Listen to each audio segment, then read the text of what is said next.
Hello student, welcome to my channel. So student, आज की video में आप लोग के साथ इंग्लिश लिटरेचर का एग्जाम पेपर शेयर करने वाली हूँ। मैं बताऊंगी आपको कि फर्स्ट सेमेस्टर में किस तरह से इंग्लिश लिटरेचर का पेपर पूछा जाता है और किस तरह से आप एग्जाम की तैयारी करेंगे तो बहुत अच्छे मार्क्स पाएंगे। अगर आप बहुत अच्छे मार्क्स पाना चाहते हैं तो आपके लिए ये वीडियो बहुत ज़्यादा हेल्पफुल हो सकती है स्टूडेंट, क्योंकि मैं बताऊंगी आज की वीडियो में कि किस तरह से इंग्लिश लिटरेचर का पेपर पूछा जाता है। अगर आप बीए फर्स्ट सेमेस्टर के स्टूडेंट हैं तो इस वीडियो को पूरा एंड तक जरूर देखिएगा।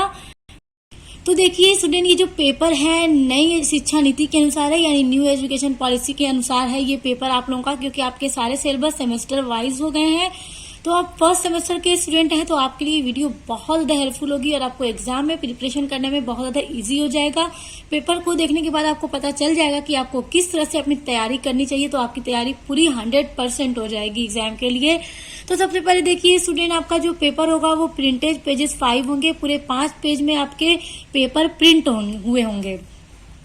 उसके बाद पेपर कोड होता है सबसे ऊपर, तो ये बीए, बीएससी, बीकॉम तीनों के लिए होता है, क्योंकि बीए वाले, अगर आप बीए के स्टूडेंट हैं और आपका मेजर सब्जेक्ट है English pros and writing skills, यानी इंग्लिश लिटरेचर आपका मेजर सब्जेक्ट है, तो भी आपके लिए यही पेपर होगा। यहाँ पे बस माइनर की जगह मेजर होगा। और बीएससी वाले स्टूडेंट्स के लिए ये माइनर पेपर होगा और बीकॉम वालों के लिए भी माइनर होगा। तो पेपर सेम होता है स्टूडेंट, बस मेजर वालों में मेजर और माइनर वालों में माइनर होता है, मगर बेस जो होता है पेपर का सारा सेम होता है। तो देखिए सबसे पहले ये आपका इस तरह से दिया होगा, ये एग्जामिनेशन 2022 का पेपर है। उसके बाद है सबसे पहले तो आपके सब्जेक्ट का नाम होगा यहाँ पे English pros and writing skills. उसके बाद होगा स्टूडेंट आपका टाइम होगा आपका 3 आवर्स, यानी कि पूरे 3 घंटे का आपका पेपर सॉल्व करने के लिए टाइम दिया जाता है। उसके बाद होता है मैक्सिमम मार्क्स, यानी कि आपका जो पूरा पेपर है वो 75 मार्क्स का होगा। 75 मार्क्स का आपका पेपर होगा। उसके बाद देखिए नोट दिया है यहाँ पे, attempt question from all section as पर इंस्ट्रक्शंस।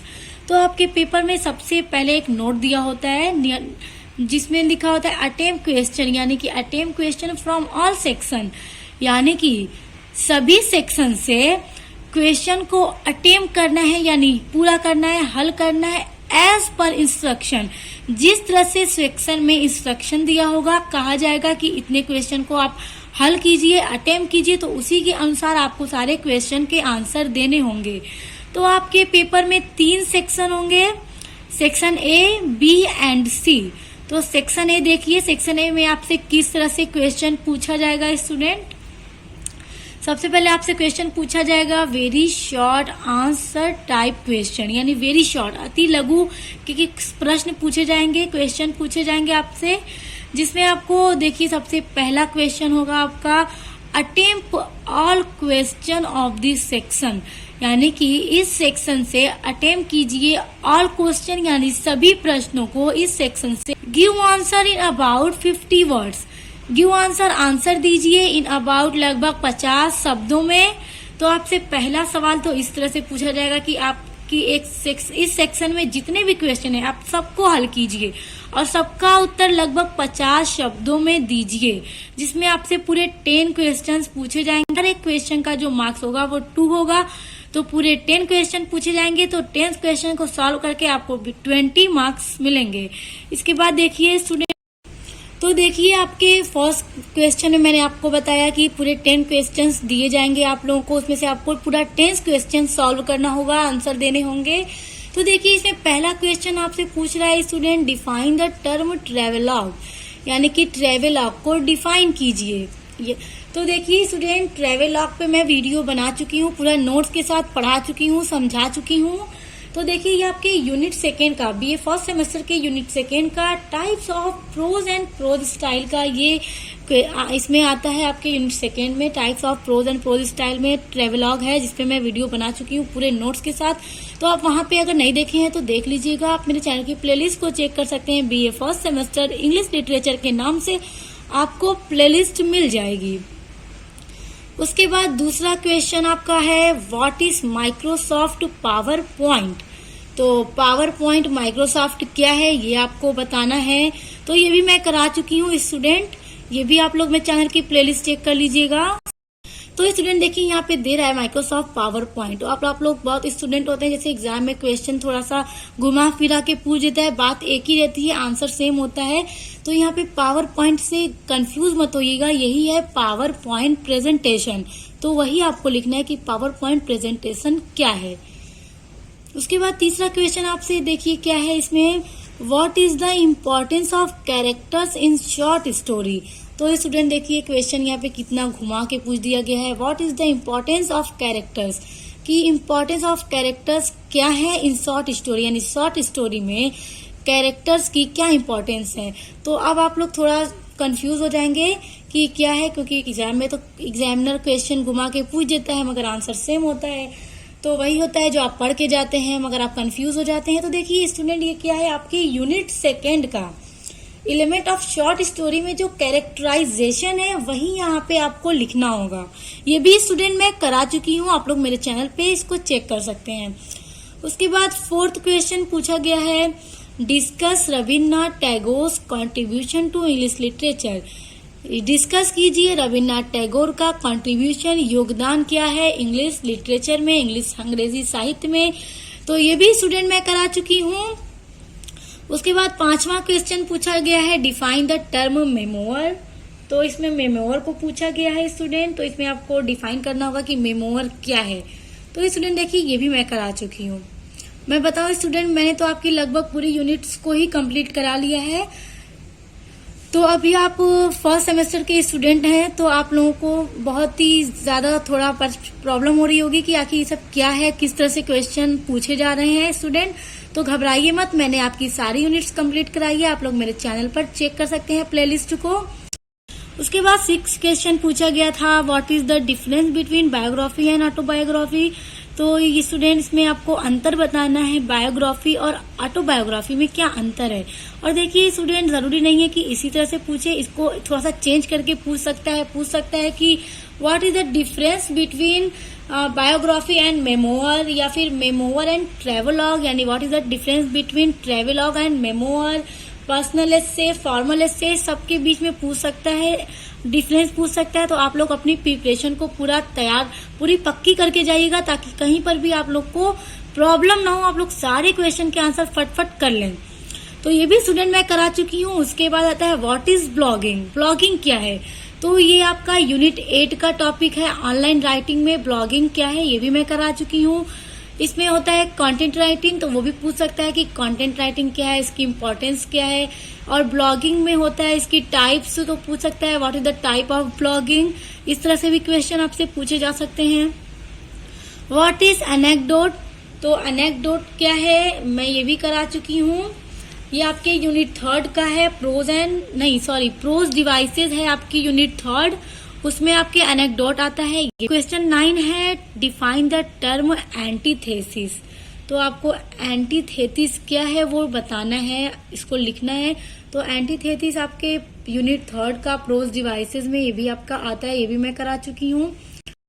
उसके बाद आपका 10th क्वेश्चन इसमें है, what is the use of humour and pathos in prose writing, यानी ह्यूमर एंड पैथोस का प्रोज राइटिंग में क्या यूज है, इसका इस्तेमाल क्या है।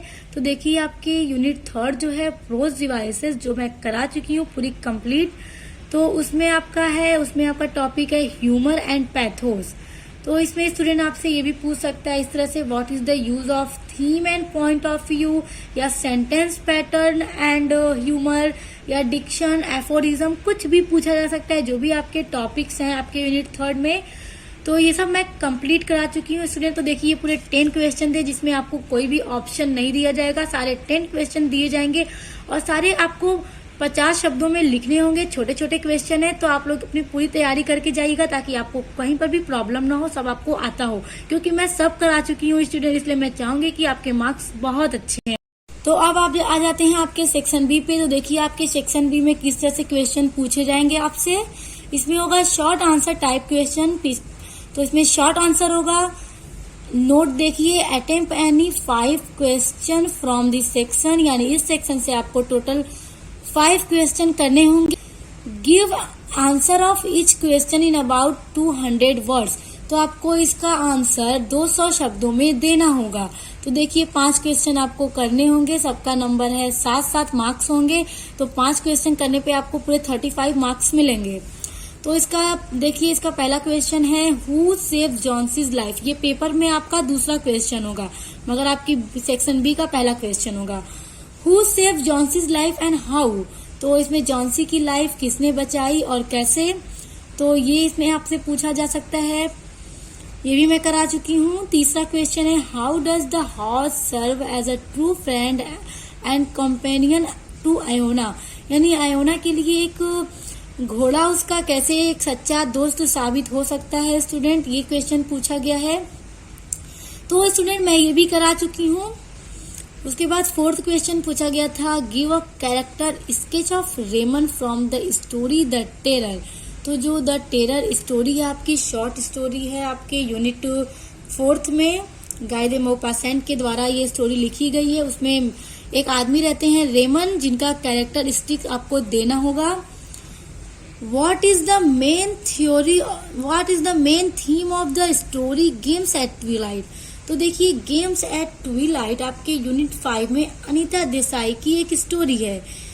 तो उसमें आपसे क्वेश्चन पूछा जा सकता है कि मेन थीम क्या है। ये तो क्वेश्चन पूछा गया है, मगर इसी के बेसिस पे आप जितने भी स्टोरीज होंगे उनके आप थीम को लर्न कर लीजिएगा, क्योंकि किसी का भी पूछा जा सकता है तो आपको लिखने में इजी होगा। ये भी मैं करा चुकी हूँ। उसके बाद 6 है how was Narayan portrayed village life. तो ये भी मैं करा चुकी हूँ। उसके बाद 7वां क्वेश्चन है give the character sketch of Chandu. तो ये चंदू आपके किस स्टोरी में आता है, देखिए आपकी शॉर्ट स्टोरी है यूनिट 5 में। मुल्कराज आनंद की एक स्टोरी है द बार्बर्स ट्रेड यूनियन। उसमें एक लड़का होता है चंदू नाम का, उसका कैरेक्टर स्केच देना है आपको। तो ये स्टूडेंट मैं करा चुकी हूँ, प्लेलिस्ट आप लोग चेक कर लीजिएगा तो आपको चंदू का कैरेक्टर स्केच पता चल जाएगा। उसके बाद 8th क्वेश्चन है explain the following passage with reference and content. तो इसमें आपको पैसेज दिया जाएगा आपके एक शॉर्ट स्टोरीज का या प्रोज का, किसी का भी आपको दिया जा सकता है। पूरा एक पैसेज होगा एक, जिसमें आपको रेफरेंस और कंटेंट दोनों देना होगा। उसके बाद इसका एक्सप्लेनेशन करना होगा। और 9वें क्वेश्चन में भी आपके सेम वैसे ही दिया होगा explain the following passage with reference and content. यानी 2 क्वेश्चन ऐसे होंगे जिनके पैसेज दिए होंगे आपके बुक्स के प्रोज शॉर्ट स्टोरीज या प्रोज के। तो आप लोग को ये भी बहुत ध्यान में रह के पढ़ना होगा स्टूडेंट, ताकि जब भी पैसेज आपको पेपर में दिए जाएं तो आपको पढ़ के पता चल जाए कि इसका मतलब एक्सप्लेनेशन हमें क्या करना है, इसके राइटर कौन है और कौन से टॉपिक का ये है, या प्रोज का है या शॉर्ट स्टोरीज का है। तो इसमें से आपको पूरे 8 क्वेश्चन गिवन होंगे और आपको 5 करने होंगे। उसके बाद आ जाते हैं आपके सेक्शन सी पर। तो ये हो जाता है लॉन्ग आंसर टाइप क्वेश्चन, यानी ये लॉन्ग आंसर होगा आपका। तो इसमें देखिए नोट दिया होगा attempt any 2 question from this section, give answer of each question in about 500 words. तो इसमें आपको देखिए टोटल क्वेश्चन 1 2 3 4 इसमें 4 क्वेश्चन दिए जाएंगे आपके, जिसमें से आपको कोई 2 करना होगा, यानी ऑप्शन होगा 2 का। इन चारों में से आपको जो भी 2 आएगा आप कीजिएगा। तो देखिए किस तरह से क्वेश्चन आते हैं लॉन्ग में आते हैं discuss Francis Bacon as a prose writer. इसमें फ्रांसिस बेकन एक राइटर हैं, एक एसेइस्ट हैं। इनका दिया जा सकता है कि आखिर ये इनका क्या स्टाइल था प्रोज राइटर में या एस्से राइटर में। इनकी जगह दूसरे राइटर्स का भी दे सकता है, जैसे मुल्कराज आनंद का दे सकता है, ओ हेनरी या गाय दे मॉपासेंट। इसके अलावा बहुत सारे जोसेफ एडिसन और भी बहुत सारे राइटर्स हैं, एसेइस्ट हैं, जिनका दिया जा सकता है। उसके बाद दूसरा क्वेश्चन है discuss the prose style of Charles Lamb. ये भी आपके प्रोज में आते हैं, जिनका आपको ड्रीम चिल्ड्रेन पढ़ना होगा आपके फर्स्ट सेमेस्टर में। ये भी मैं करा चुकी हूँ। और इनका भी इससे है ऑफ स्टडीज, ये भी मैं करा चुकी हूँ। तो इसमें आपको बताना रहेगा कि चार्ल्स लैम्ब का प्रोज स्टाइल क्या है। तो चार्ल्स लैम्ब की जगह दूसरे राइटर का भी आपसे पूछ सकता है, जैसे स्टूडेंट आपसे पूछ सकता है अनीता देसाई का या एजी गार्डिनर का, या फिर इसके अलावा और भी हैं राइटर्स जिनका पूछ सकता है। वर्जीनिया वुल्फ है, उनका भी पूछ सकता है। उसके बाद है what according to Virginia Woolf is the role of tradition in the experience of a women writer. तो वर्जीनिया वुल्फ का एक एस्से है प्रोफेशन फॉर वुमेन, वो भी मैं करा चुकी हूँ। तो जब आप उसको पढ़ेंगे तो आपको इसका पता चल जाएगा कि किस तरह से हमें इस क्वेश्चन का आंसर देना होगा। देखिए ये उस एस्से में वुमेन के राइट्स के लिए बहुत ज्यादा कहती हैं कि वुमेन्स को पूरी आजादी होनी चाहिए अपने काम को करने की, पढ़ाई करने की, ताकि वो अपनी लाइफ को खुल के जी सके। तो इस सब बारे में वो कहती हैं। तो वही इसमें आपको बताना होगा कि उनका क्या एक्सपीरियंस था। उसके बाद लास्ट क्वेश्चन आपका है, देखिए what does patriotism beyond politics and religion mean by doctor APJ Abdul Kalam. What is the patriotism beyond politics and religion, ये आपके यूनिट 7th में एपीजे अब्दुल कलाम का एक एस्से है जिसका नाम है patriotism beyond politics and religion. तो इसमें उनका क्या मतलब था कहने का, डॉक्टर एपीजे अब्दुल कलाम क्या कहना चाहते हैं, वो आपको इसमें पूरा एक्सप्लेनेशन करना है। तो इसकी जगह स्टूडेंट आपसे ये भी पूछा जा सकता है, जिस तरह से इस क्वेश्चन को इस यहाँ पे पूछा जा सकता है कि वर्जीनिया वुल्फ का क्या मीन है अपने एस्से प्रोफेशन फॉर वुमेन में कहने का, या फिर फ्रांसिस बेकन अपने ऑफ स्टडीज में क्या कहना चाहते हैं। तो इस तरह से आप लोग अपने सारे यूनिट्स की बहुत अच्छी तैयारी कीजिएगा स्टूडेंट, ताकि आपसे जो भी क्वेश्चन पूछे आप पूरा कर लें स्टूडेंट। क्योंकि मैं आपके सारी यूनिट्स करा चुकी हूँ, ये सब मैं करा चुकी हूँ, तो मैंने बहुत अच्छे से आपको सब कराया है, इसलिए मैं चाहूंगी कि आपके मार्क्स बहुत अच्छे आए। तो इस तरह से आप प्रिपरेशन कीजिएगा। तो अब मिलते हैं नेक्स्ट वीडियो के साथ।